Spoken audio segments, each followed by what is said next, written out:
அருமையானவர்களே, இப்போ நம்ம காருண்யா ஹாஸ்பிட்டல், அதாவது காருண்யா நகர் கோயம்புத்தூர்ல இருக்கிற ஹாஸ்பிட்டல், அங்க முன்னாள் பேஷண்ட்ஸோட பேசிட்டு இருக்கோம். எப்படி சுகவீனமா வந்தாங்க, இங்க காருண்யா ஹாஸ்பிட்டல் அவங்களுக்கு என்ன செய்யப்பட்டது, இலவச ட்ரீட்மெண்ட் எப்படி கொடுக்கப்பட்டது, இப்போ எப்படி இருக்கிறாங்க அப்படின்னு அவங்களே சொல்றதை நம்ம கேட்க போறோம். அம்மா, உங்களை பார்க்கறது ரொம்ப சந்தோஷம். பேர் என்னம்மா?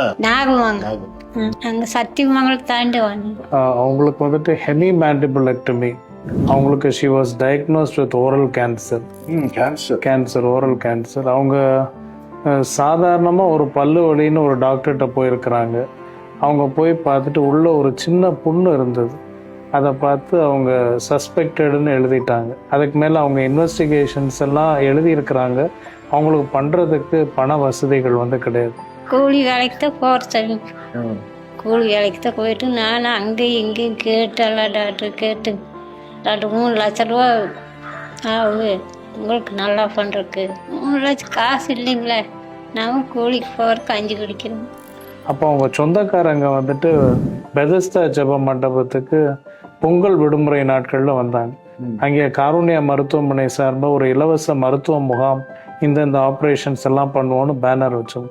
அதை பார்த்தாங்க. அவங்களும் அந்த ஃப்ரீ இது கேம்பில் பார்ட்டிசிபேட் பண்ணாங்க. ஒரு பெட் ஸ்கேன் பண்ணோம், வேறு ஏதாவது ஸ்ப்ரெட் இருக்கா அப்படின்ட்டு. அப்போ அங்கே இருந்த சதைகளோடு சேர்த்து எலும்புலையும் வந்துட்டு அது இருந்தது. கழுத்தில் வந்துட்டு அந்த நாளங்களில் ஃபுல்லாக ஸ்ப்ரெட்டாக இருந்தது. அப்போ ஒரே ஆப்ஷன் வந்து அந்த வகையான கேன்சருக்கு அதை ஃபுல்லாக ஆப்ரேட் பண்ணி எடுத்துடணும். இங்கே வந்தப்போ உங்களை எப்படி வரவேற்றாங்க, இங்கே பண்ணலான்னு சொன்னாங்களா? அம்மா அப்பா கூட அது மாதிரி இல்லை சார். அம்மா அப்பா கூடங்க நல்லா அருமையாக பார்த்தாங்க. டாக்டருமா இருக்கா, நர்ஸுமா இருக்கா, நல்லா சிகிச்சை எல்லாம் நிறைய பண்ணாங்க சார்.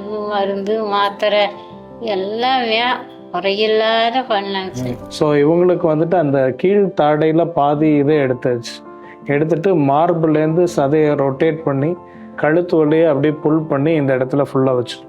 அது வந்து ஆர்டிஃபிஷியலில் இது அவங்க கிராஃப்ட், ஸ்கின் கிராஃப்ட் வந்து போட்டிருக்கிறோம். அங்கே இருக்கிற தாடை அவங்களுக்கு இல்லை. அதுக்கப்புறம் அவங்க இப்போ சாப்பிட்றாங்க அண்ட் ஓரளவு பேசுறதும் வந்துருச்சு. வலியெல்லாம் ஒன்றும் இல்லை, நல்லா இருக்கீங்க. நல்லா இருக்கிறேன். நம்ம சேவை செஞ்சுட்டு இருக்கோம் காருண்யா ஹாஸ்பிட்டல் மூலமா.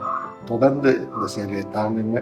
இன்னும் அநேகருக்கு இலவசமா செய்யவும், இந்த இது பெரிய ஆஸ்பத்திரியா கட்டப்படவும், இன்னும் அநேக பெட்ஸ் வரணும். இப்போ 100 பெட்ஸ் இருக்கு. 300 to 1000 பெட்ஸ் வரணும். நம்ம இன்னும் சரி லேட்டஸ்ட் டெக்னாலஜிஸ் இருக்கணும், புதிய கண்டுபிடிப்புகள் இருக்கணும், புதிய சிகிச்சை முறைகள் நம்ம கொண்டு வரணும். அநேகருக்கு நம்ம ஆதரவாக வியாதிகள். ஸோ தொடர்ந்து இதற்காக பிரார்த்தனை செய்து கொள்ளுங்கள். ஆண்டவர் நம்மளை ஆசீர்வதிப்பார்.